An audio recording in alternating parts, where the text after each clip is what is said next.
तो मेरे प्यारे साथियों, कैसे हैं आप सभी। मुझे उम्मीद है कि आप लोग अच्छे होंगे और घर पे जी जान तन मन से आप लोग एग्जाम की तैयारी कर रहे होंगे। जो क्लास 10 का मैथ चैप्टर वृत्तों से संबंधित क्षेत्रफल लेकर आया हूं, जो एग्जाम के दृष्टिकोण से काफी महत्वपूर्ण रहेगा। तो आप सभी से प्रॉमिस है कि इस वीडियो में एंड तक बने रहें, क्योंकि रास्ते बहुत भटकने के लिए है, लेकिन संकल्प एक ही है, जो पढ़ाई है। इसलिए मैं आप सभी से प्रॉमिस करना चाहूंगा कि इस वीडियो में एंड तक बने रहे। मैं वादे के साथ कहता हूं कि आप सभी को इसमें किसी प्रकार का कोई दिक्कत नहीं होगा। जो आप सभी का क्लास 10 का मैथ जो है वृत्तों से संबंधित क्षेत्रफल, वृत्तों से संबंधित क्षेत्रफल। तो आइए ज्यादा समय को वेस्ट नहीं करते, यहाँ पे हम लोग समझेंगे कि यहाँ पे है क्या। तो आज हम लोग यहाँ पे बेसिक लेवल पे चलाएंगे, डायरेक्ट यहाँ पे प्रश्न पे नहीं आएंगे, यानी कि बेसिक लेवल पे चलाएंगे। तो यहाँ पे हम लोग समझेंगे वृत्तों से संबंधित क्षेत्रफल का बेसिक क्या है। तो आइए यहाँ पे, तो यहाँ पे सबसे पहले हम लोग जानेंगे यहाँ पे, जैसे यहाँ पे ये क्या है, ये क्या है, ये वृत्त है। क्या है? वृत्त है। क्या है? वृत्त। क्या है? वृत्त है। इस वृत्त में एक बीचों बीच बिंदु होता है, जिसे कहते हैं केंद्र बिंदु। क्या कहते हैं? केंद्र बिंदु। क्या कहते हैं? केंद्र बिंदु। केंद्र बिंदु। ये वृत्त है। क्या है? वृत्त है। आप सभी को पता होगा, है ना। गोलाकार भाग को क्या कहते हैं? वृत्त कहते हैं। क्या कहते हैं? वृत्त। और इस वृत्त के जो एक बीचों बीच एक जो बिंदु जो होता है, इसे कहते हैं केंद्र बिंदु। क्या कहते हैं? केंद्र बिंदु। और यहाँ पे इसे इंग्लिश में कहते हैं सेंटर पॉइंट। क्या कहते हैं? Centre point. Centre point. Centre point. अब यहाँ पे इसी वृत्त में इस केंद्र बिंदु से, इस केंद्र बिंदु से वृत्त के परिधि पर कहीं भी टच करेगा तो ये क्या कहलाएगा? त्रिज्या कहलाएगा। क्या कहलाएगा? त्रिज्या। क्या कहलाएगा? त्रिज्या। यानी कि यहाँ टच कर ले, यहाँ टच कर ले, यहाँ टच कर ले, ये सब के सब क्या है? त्रिज्या। यानी कि इस इंग्लिश में क्या कहेंगे? रेडियस। क्या कहेंगे? रेडियस। क्या कहेंगे? रेडियस। अब यहाँ पे है, जैसे यहाँ पे क्या है? ये केंद्र बिंदु है। क्या है? केंद्र बिंदु है। अब इसी केंद्र बिंदु से अगर कोई रेखा गुजरेगा तो इसे हम क्या कहेंगे? व्यास कहेंगे। क्या कहेंगे? व्यास। क्या कहेंगे? व्यास। यानी कि केंद्र बिंदु से होकर गुजरने वाली रेखा को क्या कहते हैं? व्यास कहते हैं। क्या कहते हैं? व्यास। और इसे इंग्लिश में कहते हैं डायमीटर। क्या कहते हैं? डायमीटर। डायमीटर। डायमीटर। डायमीटर। तो प्यारे साथियों, मुझे उम्मीद है कि आप लोग को यहाँ तक किसी प्रकार का कोई दिक्कत नहीं हुआ होगा। अगर दिक्कत होगा तो आप लोग कमेंट कीजिएगा, ठीक है। अब यहाँ पे हम लोग क्या जानेंगे? वृत्त की जीवा। क्या जानेंगे? वृत्त की जीवा। तो यहाँ पे देखिए, इसको थोड़ा इरेज कर देते हैं, है ना।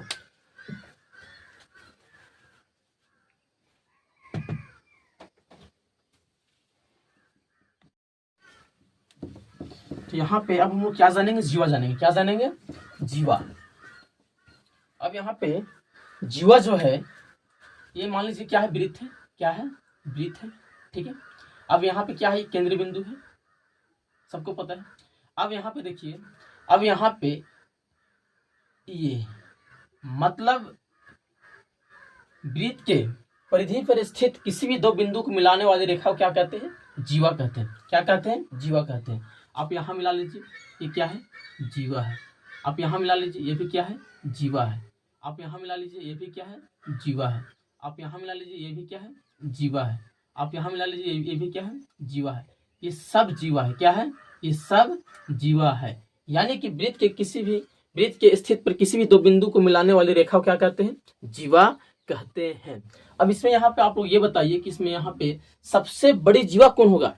सबसे बड़ी जीवा कौन होगा इसमें? यहाँ पे सबसे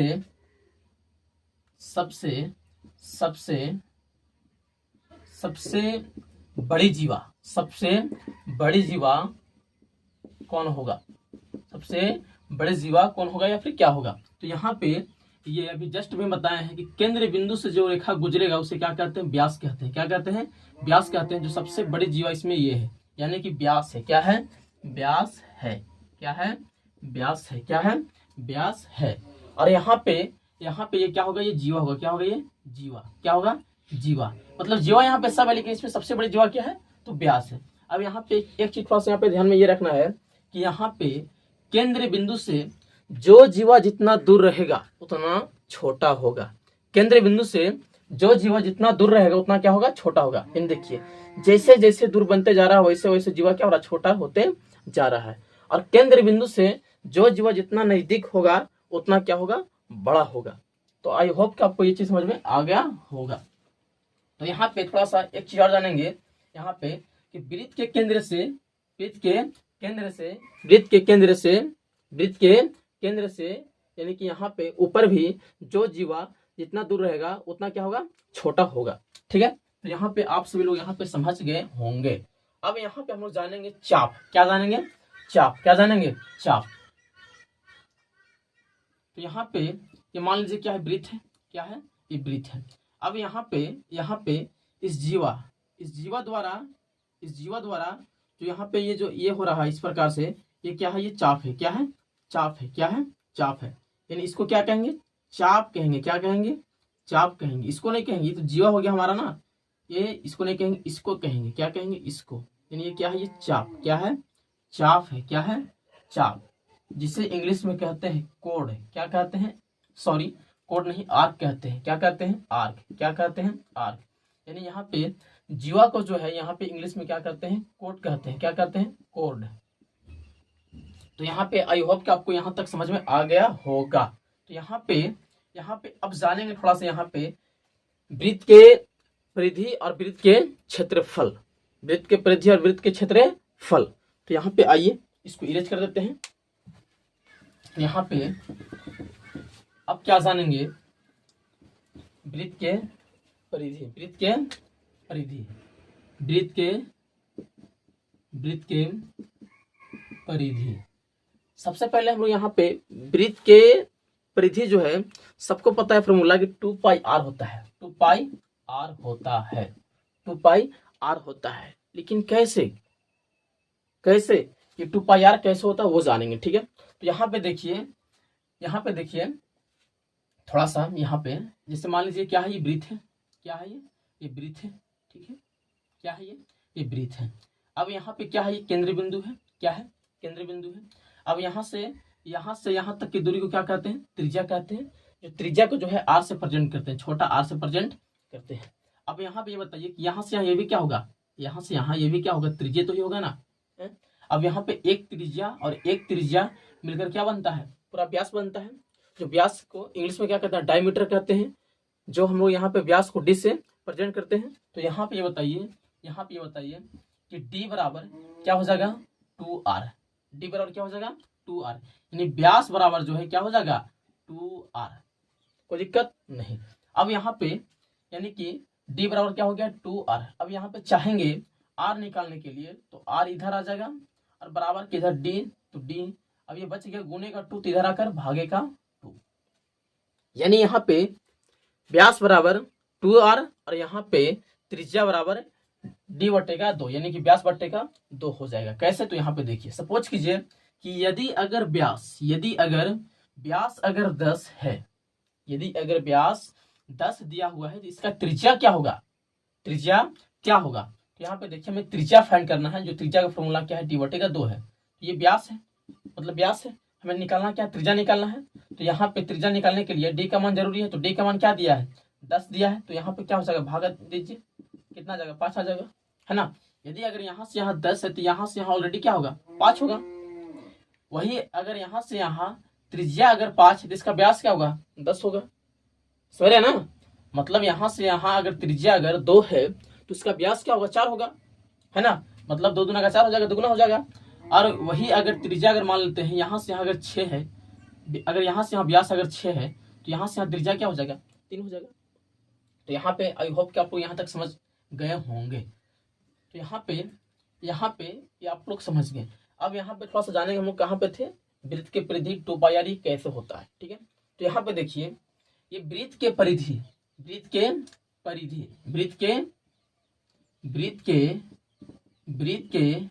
परिधि थोड़ा ध्यान से देखिएगा आप लोग, है ना। बहुत ही यहाँ पे इम्पोर्टेंट बात है ना।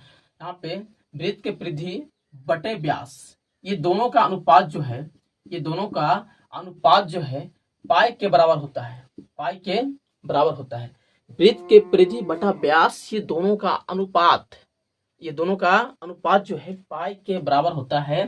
तो यहाँ पे यहाँ पे इसके नीचे कुछ नहीं है, एक छिपा लेते हैं और यहाँ पे त्रिज्या को गुना कर देते हैं, यानी कि ऐसे क्रॉस गुना कर देते हैं। ठीक है, अब यहाँ पे थोड़ा सा क्या हो जाएगा, अगर हम चाहेंगे वृत्त के परिधि से यहाँ गुना करेंगे ऐसे, तो यहाँ पे क्या आ जाएगा, वृत्त के परिधि आ जाएगा यहाँ पे। अब यहाँ पे थोड़ा सा सबको पता है, थोड़ा सा यहाँ पे इसको ऐसे कर लेते हैं, थोड़ा सा यहाँ पे व्यास बराबर क्या हो जाएगा, व्यास बराबर क्या हो जाएगा, 2r हो जाएगा। अरे व्यास बराबर क्या होगा, 2r होगा, व्यास बराबर क्या होगा, 2r होगा, होगा ना यहाँ पे। मतलब इसे यहाँ पे इंग्लिश में यहाँ पे प्रेजेंट कर दिए हैं शॉर्ट फॉर्म में। ठीक है, तो यहाँ पे वृत्त के परिधि व्यास बराबर क्या हो जाएगा, 2r हो जाएगा। अब यहाँ पे पाई का पाई यहाँ पे 1 हो गया। ठीक है, अब यहाँ पे ऐसे क्रॉस गुना करेंगे तो क्या आ जाएगा, वृत्त के परिधि, वृत्त के परिधि, वृत्त के परिधि।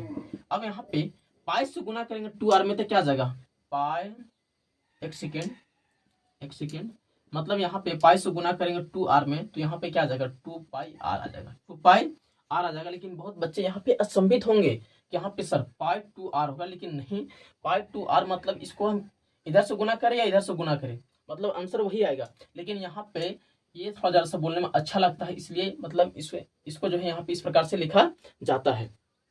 तो आई होप कि आपको यहाँ पे समझ में आ गया है ना कि वृत्त के परिधि जो है 2 पाई r कैसे होता है। मतलब यहाँ पे जो है ना सिर्फ रट्टा मारा जाता है, लेकिन यहाँ पे रट्टा नहीं मारना, यहाँ पे समझना है कि परिधि मतलब ये कैसे बना, 2 पाई r ये कैसे बना। तो यहाँ पे आई होप कि यहाँ तक आपको समझ में आ गया होगा। अब यहाँ पे जानेंगे थोड़ा सा वृत्त के क्षेत्रफल, वृत्त के क्षेत्रफल। यहाँ पे इसको आप लोग उतार लीजिए, है ना। अब यहाँ पे जानेंगे वृत्त का क्षेत्रफल, यानी कि वृत्त के क्षेत्रफल, वृत्त के क्षेत्रफल, वृत्त के क्षेत्रफल। देखिए प्यारे बच्चों, यहाँ पे वृत्त के क्षेत्रफल जो है होता है पाई आर स्क्वायर। लेकिन कैसे, pi R square, pi R square होता है, लेकिन कैसे होता है वो भी जानेंगे। ठीक है, यहाँ पे देखिए थोड़ा सा यहाँ पे हम विशेष रूप से यहाँ पे चर्चा करेंगे। जैसे मान लीजिए यहाँ पे ये वृत्त है, क्या है ये वृत्त है, क्या है ये वृत्त है ना। अब यहाँ पे इस वृत्त के बीचों बीच जो बिंदु होता है उसको क्या कहते हैं, केंद्रीय बिंदु कहते हैं। अब इस केंद्रीय बिंदु से क्या करेंगे, इसको हम ऐसे, इसको ऐसे करेंगे, इसको ऐसे करेंगे, इसको ऐसे करेंगे, इसको ऐसे करेंगे, इसको ऐसे करेंगे, यानी कि इसको जो है हम यहाँ पे क्या कर ली, बांट लिया है ना त्रिज्यखंड के रूप में। ठीक है, अब यहाँ पे ये प्रत्येक टुकड़ा को जो है इसको भी ऐसे कर लेते हैं, इसको भी ऐसे कर लेते हैं, इसको भी ऐसे कर लेते हैं। अब यहाँ पे ये जितने टुकड़ा है, मतलब यहाँ से लेके यहाँ तक, इसको ऐसे कर लेते हैं। अब यहाँ पे ये जितने टुकड़ा है इसको हम ऐसे सजा लेंगे, यानी कि अरेंज कर लेंगे ऐसे एक आयताकार भाग में, ऐसे इस प्रकार से ऐसे। अब यहाँ देखिए ये इस प्रकार से आ जाएगा टुकड़ा, इस प्रकार से आ जाएगा, इस प्रकार से आ जाएगा, इस प्रकार से आ जाएगा, इस प्रकार से आ जाएगा, है ना। ऐसे आ जाएगा, ऐसे आ जाएगा, ऐसे आ जाएगा, ऐसे आ जाएगा, ऐसे आ जाएगा, है ना। यानी यहाँ जो है ये ऊपर वाला, ये ऊपर ये ऐसे ऐसे हो गया, यहाँ पे अरेंज हो गया, और ये नीचे वाला जो है ये ऐसे ऐसे अरेंज हो गया। ठीक है, अब यहाँ पे इसको अरेंज करने पर यहाँ पे ये पता चल रहा है कि ये जो है ये आयताकार के रूप में ये ढल रहा है, ये आयताकार के रूप में ये मतलब ये बन रहा है। तो यहाँ पे सबको पता है कि आयत का जो क्षेत्रफल जो होता है वो L गुने बी होता है। क्या होता है, L गुने बी होता है, जो L ये है और B ये है। प्यारे बच्चों यहाँ पे ये बताइए आप लोग, यहाँ पे L मतलब L मतलब इसका लंबाई क्या हो जाएगा। तो यहाँ पे सबको पता है, भी हम जस्ट बताएं कि वृत्त की परिधि जो है मतलब साइड की लंबाई जो है वो क्या होता है, 2 पाई आर, 2 पाई आर। अब इससे जो है यहाँ पे इसका लंबाई जो है 2 भागों में बांटा गया है, एक ऊपर और एक नीचे, मतलब 2। तो हम क्या करेंगे, 2 से भागा देंगे, तो यहाँ पे ये 2 से 2 कट जाएगा, क्या बचेगा, पाई आर। यानी यहाँ पे इसका लंबाई क्या आ जाएगा, पाई आर, और इसका भी क्या आ जाएगा, पाई आर। अब यहाँ पे ये और ये जुटेगा तो क्या हो जाएगा, 2 पाई आर, कोई दिक्कत नहीं। अब यहाँ पे सबको पता है कि ये क्या है, त्रिज्या है। क्या है, त्रिज्या है। अरे यही वाला भाग तो थी हुआ है ना, यही तो भाग है ना, ये क्या हो जाएगा, ये त्रिज्या हो जाएगा। यानी कि यहाँ पे अगर हम आयत के क्षेत्रफल के अनुसार यहाँ पे चलेंगे तो यहाँ पे वृत्त का क्षेत्रफल जो है मेरा करेक्ट आ जाएगा पाई आर स्क्वायर। कैसे, तो यहाँ देखिए, यहाँ पे देखिए, अगर हम यहाँ पे आयत के क्षेत्रफल से अगर हम यहाँ पे चलेंगे तो क्या होता है, L गुने बी होता है, जो आयत के ये रूप में बन रहा है। यहाँ पे लंबाई क्या है, पाई आर है, क्या है, पाई आर है। और चौड़ाई क्या है तो आर है। अब यहाँ पे पाई का पाई आर से गुना करेंगे, आर में तो क्या हो जाएगा आर स्क्वायर हो जाएगा, कोई दिक्कत यानी यहाँ पे ये कैसे फॉर्मूला बना, कोई दिक्कत नहीं, समझ रहे ना। अगर किसी प्रकार का अगर कोई दिक्कत अगर होगा तो आप लोग कमेंट कीजिएगा, मैं आप लोग को जो है उस समस्या का समाधान करने का पूरा प्रयास करूंगा, ठीक है। तो यहाँ पे जो है आप लोग समझ गए होंगे है ना कि वृत्त का क्षेत्रफल कैसे बना, वृत्त का क्षेत्रफल कैसे बना। तो आइए यहाँ पे अब हम लोग यहाँ पे क्या करेंगे, वृत्त के परिधि और वृत्त के क्षेत्रफल से यहाँ पे क्या करेंगे, MCQ प्रश्न करेंगे, ठीक है। तो यहाँ पे इसको आप उतार लीजिए है ना। तो यहाँ पे आइए अब हम लोग यहाँ पे थोड़ा जरा सा MCQ प्रश्न कर लेते हैं, थोड़ा जरा सा बेसिक लेवल पे जो हम लोग फॉर्मूला जो पढ़े इसका प्रश्न, ठीक है। यहाँ पे एक वृत्त है, एक थोड़ा सा यहाँ पे दोस्त, यहाँ पे थोड़ा सा यहाँ पे एक चीज मैं थोड़ा सा यहाँ पे सबसे पहले यहाँ पे एक चीज और बेसिक बताना चाहूंगा जो आप लोग के लिए काफी हेल्पफुल रहेगा है ना। यहाँ पे देखिए यदि अगर हमको थोड़ा सा यहाँ पे नोट्स में लिख लीजिए आप लोग, यदि वृत्त का क्षेत्रफल, वृत्त का परिधि या क्षेत्रफल, वृत्त का यदि वृत्त का परिधि या क्षेत्रफल यदि अगर निकालना हो तो इसमें सबसे पहले जो है या तो व्यास का मान पता होना चाहिए या फिर त्रिज्या का मान पता होना चाहिए, समझ रहे ना। यदि अगर हमको वृत्त का परिधि निकालना हो या क्षेत्रफल निकालना हो है ना, तो हमें जो है व्यास या फिर त्रिज्या का मान जो है पता होना जरूरी है। कैसे देखिए यहाँ पे, यदि अगर हम वृत्त की परिधि की अगर हम बात करें तो इसका परिधि क्या होता है 2πr होता है और इसका क्षेत्रफल क्या होता है πr² होता है। आप यहाँ पे ये बताइए कि सबको पता है कि 2 का 2 पाई का मान क्या होता है 22/7 होता है, लेकिन त्रिज्या का मान तो हमें जरूरी है ना। और 2 तो मान ले रहे एक संख्या है और ये पाई का मान पता है कि 22/7 होता है ना, समझ रहा है ना। लेकिन 22/7 के जगह पर जो है कभी कभी जो है 3.14 जो है लेने के लिए बोलता है, तो जब वो बोलेगा तब लेकिन एक्चुअली में जो है पाई का मान क्या होता है 22/7 होता है, ठीक है। अब यहाँ पे त्रिज्या है तो त्रिज्या का मान जरूरी है ना, त्रिज्या का मान पता रहेगा तभी जो है वृत्त का परिधि जो है हम फाइंड कर पाएंगे, अन्यथा नहीं कर पाएंगे। उसी प्रकार जो आप यहाँ देख लीजिए ये पाई का मान तो दिया हुआ है, पाई का मान मतलब 22/7 होता है, त्रिज्या यहाँ भी जरूरी है, ठीक है। तो इसलिए यहाँ पे वृत्त के परिधि या क्षेत्रफल में जो है व्यास और त्रिज्या का मान होना बहुत जरूरी है। तो आइए यहाँ पे थोड़ा समझते हैं हम लोग। यहाँ पे देखिए यदि अगला प्रश्न है, यदि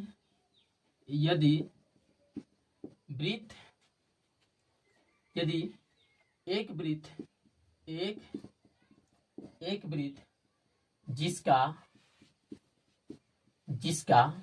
त्रिज्या 14 सेंटीमीटर है, 14 सेंटीमीटर है, तो वृत्त का क्षेत्रफल, तो वृत्त का परिधि, पहले परिधि निकालिए, वृत्त का परिधि और क्षेत्रफल ज्ञात कीजिए, और क्षेत्रफल ज्ञात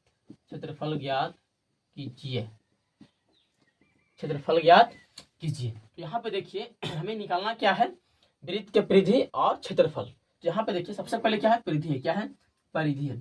बस यहाँ लिखेंगे हल है ना, सबसे पहले क्या लिखेंगे हल लिखेंगे। और यहाँ पे वृत्त का त्रिज्या क्या दिया है, त्रिज्या क्या दिया है तो 14 सेंटीमीटर दिया है, 14 सेंटीमीटर दिया है। और यहाँ पे निकालना क्या है परिधि निकालना है। तो यहाँ पे वृत्त के परिधि निकालना है ना, वृत्त के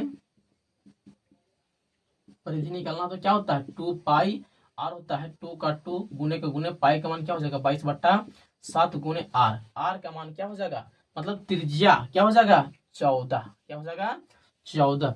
अब यहाँ पे आप काटिए 7 एकम 7, 7 दूना 14, 22 दूना 44 दूना 88, यानी कि यहाँ पे क्या हो जाएगा 88 सेंटीमीटर स्क्वायर हो जाएगा। मतलब यहाँ पे स्क्वायर नहीं होगा, सॉरी, यहाँ पे क्षेत्रफल स्क्वायर में होता है। यहाँ पे क्या हो जाएगा 88 सेंटीमीटर। आई होप कि आपको जो है यहाँ तक समझ में आ गया होगा। अब यहाँ पे इसी प्रकार से क्या निकालना है वृत्त का जो है क्षेत्रफल निकालना है। चूंकि वृत्त का क्षेत्रफल क्या होता है, तो पाई आर स्क्वायर होता है। तो पाई का मान क्या हो जाएगा, 22/7 हो जाएगा। त्रिज्या क्या हो जाएगा, 14 हो जाएगा।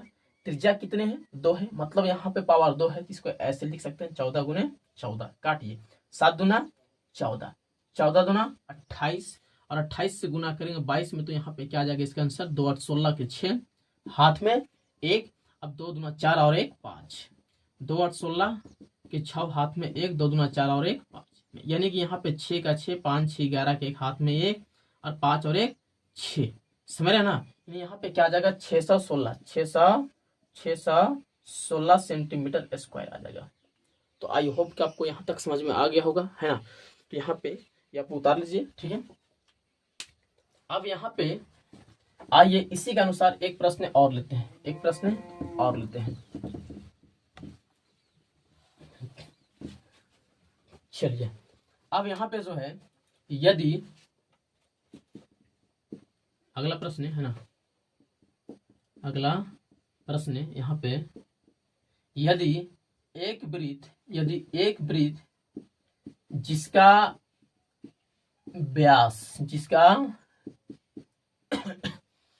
व्यास 14 सेंटीमीटर है, तो 14 सेंटीमीटर है, तो वृत्त का परिधि और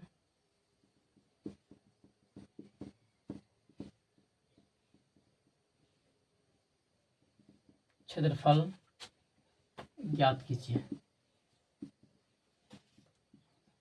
है ना, समझ रहा है ना। तो यहाँ पे जो है, यहाँ पे क्या है, यदि एक वृत्त जिसका व्यास क्या है 14 सेंटीमीटर है, तो वृत्त का परिधि,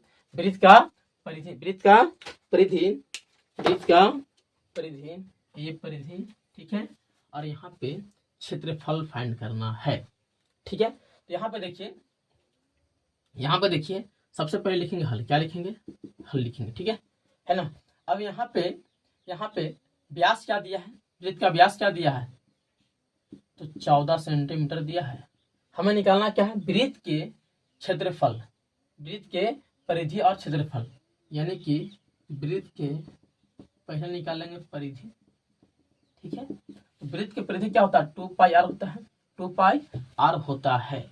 लेकिन यहाँ पे बताइए थोड़ा जरा सा कि 2 का 2 गुने का गुने, पाई का मान क्या होता है 22/7, और यहाँ पे क्या है, आर है, क्या है, आर है, यानी त्रिज्या, और यहाँ पे दे दिया व्यास, क्या दे दिया है, व्यास दे दिया है। तो त्रिज्या कैसे फाइंड कीजिएगा, तो अब यहाँ पे बताए हैं, है ना, कि त्रिज्या बराबर जो है क्या होता है, d/2 होता है, यानी व्यास बटेगा 2 होता है।